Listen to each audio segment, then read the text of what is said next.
halo, selamat pagi anak-anak ibu sekalian. Apa kabarnya hari ini? Assalamualaikum warahmatullahi wabarakatuh. Semoga kita selalu dalam keadaan sehat ya anak-anak ibu. Sebelum belajar, marilah kita berdoa menurut agama kepercayaan masing-masing, sehingga kita diberikan kemudahan dalam mengerjakan tugas-tugas yang kita kerjakan. Doa dimulai. Doa selesai. Nah, anak-anak ibu, kita masih tetap belajar daring bersama Ibu Raihana Fitria Syarif. Nah, pelajaran kita hari ini masih ditetap tema 5 tentang pengalamanku. Pengalamanku di rumah pelajaran 4. Simak ya nak ya penjelasan dari Ibu. Check it out. Hari ini adalah hari Minggu. Keluarga Beni duduk di teras rumah. Tiba-tiba Beni membaca puisi di depan ayah, ibu, dan kakak. Ayah, ibu, dan kakak senang melihat Beni membaca puisi. Kira-kira puisi apa yang dibaca Beni? Nah, inilah puisi yang dibacakan oleh Beni, berjudul Taman Bungaku. Karya Nikomang Juniati. Taman bungaku, bila ku pandang hati pun senang. Tamanku cantik, sangatlah menarik. Taman bungaku, berserilah selalu. Jangan pernah kau layu, karena aku kan bersedih seduh. Oh, angin dari segala rindu, mampirlah ke tamanku. Sebarlah harum bungaku ke segala penjuru. Itulah nak tadi nak, Beni membaca puisi. Nah anak ibu, kalau kita membaca puisi itu kita harus memperhatikan nak bagaimana kita membaca puisi. Di sini ibu akan terangkan. Nah, Beni di sini ada bertanya sama kakaknya. Kak, Beni mau bertanya. Ya, silahkan. Apa perbedaan puisi dengan bukan puisi? Puisi ditulis dalam bentuk bait. Bait terdiri atas baris-baris. Bukan puisi bila bentuknya paragraf. Banyak barisnya tidak ditentukan. Pilihan kata dalam puisi kias, padat, dan indah. Inilah penjelasan dari kakak Beni mengenai puisi. Anak-anak ibu sekalian, di sini ibu akan memberitahukan apa itu puisi. Tadi kamu kan sudah mendengarkan ibu membacakan puisi. Puisi adalah sebuah karya sastra bahasa Indonesia yang kata-katanya indah, padat, dan kias. Ciri-ciri puisi adalah A. Menggunakan bahasa yang indah, kias, dan padat. B. Ditulis dalam bait. Bait itu dia tidak seperti kalimat. Kemudian satu bait terdiri atas 4 baris. Itulah dia nak. Satu bait itu terdiri atas 4 bait. Misalnya baris pertama, kedua, ketiga, dan keempat itu dia cukup dalam satu bait. Lain dengan kalimat. Cara membaca puisi berbeda dengan membaca kalimat biasa. Seperti ini ibu membaca ini, sekarang yang ibu terangkan ini, ibu ini membaca kalimat. Lain kita dengan membaca puisi. Anak-anak ibu dalam membaca puisi perlu diperhatikan 3 hal, yaitu artikulasi, intonasi, dan ekspresi. Apa itu artinya dari yang tiga yang ini nak? Mari kita simak penjelasan dari Ibu. Artikulasi adalah saat membaca puisi, setiap kata yang diucapkan harus jelas dan tidak terburu-buru atau pengucapan katanya jelas. Jangan terburu-buru nak, jangan asal membaca saja. Cepat misalnya kayak tadi yang puisi yang Ibu bacakan, jangan terburu-buru, harus jelas, padat. Ya nak ya. Contohnya, taman bungaku, bila ku pandang, hati pun senang. Jangan membacanya taman bungaku, bila ku pandang, hati pun senang. Itu tidak bisa ya nak ya. Jadi artikulasi adalah saat membaca puisi, setiap kata-kata yang diucapkan harus jelas dan tidak terburu-buru atau pengucapan katanya harus jelas. Kemudian intonasi suara jelas, tidak terlalu keras tapi juga tidak terlalu pelan atau tinggi. Rendahnya nada saat membacakan puisi. Jadi intonasi itu tekanan suara nak, jangan dia terlalu keras. Contoh, taman bungaku, itu tidak bagus. Atau pelan, taman bungaku. Orang pun yang mendengarkannya pun tidak akan terdengar kalau kita membacakan puisi itu dengan nada suara yang pelan. Kalaupun kita dengan intonasi suara yang keras pun orang pun, aduh itu marah apa membaca puisi. Jadi harus diperhatikan, jangan terlalu keras, jangan terlalu rendah. Kemudian ekspresi. Ekspresi itu adalah raut wajah sesuai dengan tema puisi yang sedang dibaca. Kalau ini Ibu membaca puisinya kan hanya yang kamu dengar suara, tapi kamu bisa membayangkan, oh iya bagaimana bentuk ekspresinya. Jadi bentuk ekspresi wajah kita tuh saat membaca puisi, kalau puisinya bertemakan senang, wajah pun harus senang atau muka pun harus senang. Jangan kita baca puisi senang, muka kita sedih. Atau membaca puisi yang sedih, muka kita senang. Jadi tidak sesuai ya nak ya, jangan seperti itu. Jadi harus sesuaikan dengan tema puisi, bagaimana tema puisi itu senang atau sedih. Begitulah dengan raut wajah kita, ekspresi kita. Setiap puisi ada kata-kata indah. Di sini kita akan bersama-sama memahami makna kata atau arti dari sebuah kata. Nah, anak-anak ibu sekalian, tadi kita sudah membaca puisi. Nah, kemudian kita akan memahami dan mencari makna atau arti dari sebuah kata. Di puisi yang ibu bacakan itu, mari kita cari makna atau arti dari kata-kata puisi tersebut. Contohnya cangkul, artinya itu nak ya, kamu pernah kena melihat cangkul? Pernah, mungkin sering. Tapi kamu tahu artinya nak, maknanya? Cangkul artinya alat untuk menggali atau mengaduk tanah. Ini dia gambar cangkul.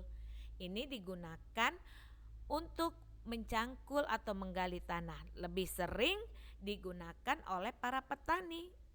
Yang bukan petani bisa menggunakannya Bu? Bisa. Contohnya ibu juga bisa menggunakan cangkul. Untuk apa? Mencangkul rumput-rumput yang ada di rumah ibu. Kemudian yang kedua, siramilah. Artinya mencurahkan air. Kamu mau nyiram apa? Menyiram bunga. Lihat ini contoh gambar menyiram bunga. Ini siramilah bunga tersebut. Kemudian yang ketiga, tumbuh, artinya bertambah besar. Di sini lihat ada contoh ibu berikan dari tumbuh, dari makhluk hidup, ada manusia, tumbuhan dan hewan. Manusia dari di kandungan dari ibu, kemudian lahir dari bayi, kemudian masih kecil atau balita, lalu remaja, kemudian dewasa. Lalu tumbuhan dari tunas, kecil dia pertama ditanam biji, lalu tumbuh tunasnya, mulai nampak daunnya, pucuknya sampai dia tumbuhlah dia menjadi tanaman yang besar. Lalu pertumbuhan hewan, di sini Ibu memberikan contoh ayam. Ayam, kemudian ayam bertelur, lalu menetas menjadi anak ayam, telurnya menetas menjadi anak ayam, lalu inilah dia berubah menjadi anak ayam, kemudian ayamnya berubah menjadi besar. Inilah dia nak, tumbuh artinya bertambah besar. Yang keempat, bermekaran, artinya mulai berkembang dan menjadi terbuka. Contohnya ini bunga, bunga kamu sering kan nak melihat bunga, wih bunganya udah bermekaran, artinya dia berkembang. Dari yang dia bentuknya kuncup, kemudian terbuka dia bermekaran dan berkembang. Lalu yang kelima, berkicau. Pernah gak kamu nak mendengar suara burung berkicau? Pernah. Berkicau artinya bunyi burung, inilah dia nak. Bunyi burung itu yang mana? Cuit, cuit, cuit, cuit, cuit, cuit, cuit, cuit, cuit, cuit, cuit. Itulah yang kamu dengar. Biasanya burung itu selalu berkicau di pagi hari. Nah anak-anak Ibu, sudah Ibu jelaskan arti atau makna dari kata-kata yang terdapat dalam puisi. Tugas kamu sekarang kerjakan, ini sudah nak Ibu tuliskan di sini halaman berapa, menyusun acak kata. Contoh di sini bertambah besar, ini hurufnya ini masih acak, B M U U T H. Kemudian diacak menjadi kata tumbuh. Oke? Inilah tugas kamu menyusun acak kata. Sudah Ibu tulis di sini halaman. Lalu setelah tadi Beni membaca puisi, kemudian ayah mengajak ibu, kakak dan Beni gotong royong. Wah, bergotong royong nih. Kamu pernah gak melakukan gotong royong seperti keluarga Beni? Kenapa mereka melakukan gotong royong? Karena gulma banyak tumbuh di taman bunga. Apa itu gulma? Gulma itu bukan gula ya nak ya, bukan gula manis. Gulma itu adalah tanaman yang mengganggu tumbuh-tumbuhan, contohnya rumput. Jadi bunga kita, tanaman kita itu tidak tumbuh dengan subur. Ya kan nak? Di sini dia apa yang sedang dilakukan Beni dan keluarganya? Apa nak? Sedang bergotong royong membersihkan pekarangan rumah. Pernah gak kamu melakukannya nak? Pernah. Kemudian Beni memupuk tanaman. Beni bersama kakaknya bekerja sambil bernyanyi. Pernah tidak kamu nak seperti si Beni? Beni dan kakaknya menyanyikan lagu Lihat Kebunku. Waduh, kakak dan Beni bernyanyi nih. Pernah gak kamu nak mendengarkan atau menyanyikan lagu Lihat Kebunku? Oke, di sini Ibu akan menyanyikan lagu Lihat Kebunku, ciptaan Ibu Sud. Ini dia lagunya, dengarkan ya nak. Lihat kebunku penuh dengan bunga, ada yang putih dan ada yang merah.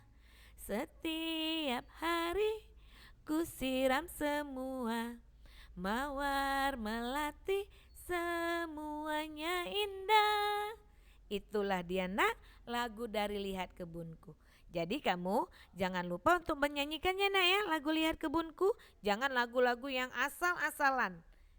Kamu harus tahu lagu-lagu untuk anak-anak. Setelah kita menyanyikan lagu Lihat Kebunku, anak-anak Ibu pasti masih ingat kan nak bagaimana menentukan tanda panjang dan pendek suatu lagu dan kuat atau lemahnya lagu. Tugas kamu, sebelum itu coba kita dengarkan sekali lagi ya nak ya, lagu Lihat Kebunku. Lihat kebunku penuh dengan bunga, ada yang putih dan ada yang merah. Setiap hari ku siram semua, mawar melati, semuanya indah. Nah, coba dilihat Nina, ada potongan lirik lagu. Ada lihat kebunku penuh dengan bunga, ada yang putih dan ada yang merah, semuanya indah. Tugas kamu adalah kerjakan dan berikan tanda panjang atau pendek, kuat atau lemah pada lagu. Lihat di halaman berapa ini sudah Ibu tuliskan. Contohnya di sini, lihat kebunku. Dia bernada apa? Panjang. Lihat kebunku, panjang. Nadanya kuat apa lemah? Kuat. Lihat kebunku. Lalu tinggal kamu kerjakan yang 2, 3, 4, dan 5. Halamannya sudah Ibu letakkan ya nak ya di sini ya, sudah Ibu tuliskan. Benny bersama keluarga beristirahat. Benny dan keluarga melihat kebun bunganya. Sekarang kebun bunganya sudah bersih. Selain bersih dan asri, kemudian kakak Benny membacakan puisi. Nah, inilah dia tadi puisinya nak. Tadi sudah Ibu baca dan kamu sudah mendengarkan bagaimana intonasi, artikulasi, dan ekspresi dari membaca puisi. Setelah membaca puisi tersebut, anak-anak Ibu sudah tahu nah isi dari puisi tersebut? Sudah. Sekarang tugas kamu adalah jawablah 5 pertanyaan. Di halaman berapa? Sini sudah Ibu tuliskan. Setelah istirahat, Benny membantu ayahnya. Ayah Benny ingin memperbaiki motor. Di sini ada percakapan antara Benny dan ayah. Benny menemukan sebuah alat, kemudian Benny bertanya pada ayahnya, "Ayah, apakah nama benda ini?" Benda ini disebut jangka sorong. Jangka sorong. Kemudian Benny bertanya, "Apa kegunaan benda ini ya?" Gunanya untuk mengukur benda berbentuk lingkaran seperti mur dan pensil. Ini dia nak. Nah, ini dia nak. Di sini Ibu memberikan contoh bentuk jangka sorong. Anak-anak Ibu sekalian, di sini Ibu akan menerangkan apa itu jangka sorong. Perhatikan jangka sorong tersebut. Jangka sorong menggunakan satu satuan sentimeter dan milimeter. Mili itu berarti kecil ya, milimeter. Untuk mengukur benda yang berbentuk lingkaran seperti cincin, mur, lingkar jari, pensil, dan kelereng atau guli. Tidak bisa mengukur panjang benda yang memiliki ukurannya yang besar, hanya mampu mengukur maksimal 30 cm. Lewat dari 30 cm, jangka sorong itu tidak bisa mengukurnya, itu harus pakai meteran yang lebih besar. Jadi anak-anak Ibu sekalian, kamu sudah mengetahui bentuk dan fungsi dari jangka sorong. Perhatikan gambar berikut. Berilah tanda centang untuk benda yang dapat diukur dengan jangka sorong. Lihat ini halaman berapa sudah Ibu jelaskan. Sini beri tanda centang tanda benar. Apakah mur, tang, obeng, mur, tang. Ini dapat diukur dengan jangka sorong. Kalau benar berikan, kalau bisa berikan tanda benar, kalau tidak tanda kali. Nah, anak-anak Ibu, cukup sekian pelajaran kita hari ini. Semoga kamu dapat memahami apa yang sudah Ibu terangkan. Sebelum Ibu tutup pelajaran ini, marilah kita berdoa. Semoga pelajaran ini menjadi berkah bagi kita semua. Doa dimulai. Doa selesai. Ingat ya anak-anak Ibu, tetap patuhi protokol kesehatan. 1. Memakai masker. 2. Menjaga jarak atau social distancing. Yang ketiga, mencuci tangan. Dan jangan lupa perbanyak minum air putih dan makan sayur. Sekian, terima kasih. Assalamualaikum.